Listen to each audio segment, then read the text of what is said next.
नमस्कार मंडळी, आज करणार आहोत कोबीची भाजी. कोबी छान लांब लांब कापून घ्यायचा आहे, चायनीज पदार्थात कापतात तसा.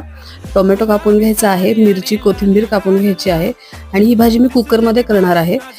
त्यामध्ये तेल टाकायचं आहे. तेल तापलं की त्यामध्ये जिरे मोहरी टाकायची आहे.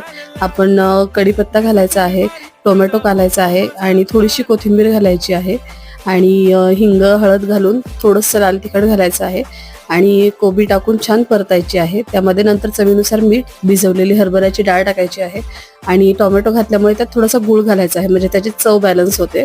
आणि 2 शिट्ट्या करून झाली आपली कोबीची भाजी तयार. आज भाताबरोबर घरी केलेलं ताक केलेलं आहे आणि ताकामध्ये फक्त काळं मीठ आणि थोडीशी साखर आणि कोथिंबीर घातलेली आहे. रेसिपी आवडली तर लाईक, शेअर, कमेंट करून सांगा आणि हो, चॅनल सबस्क्राईब नक्की करायचंय. मी तुझा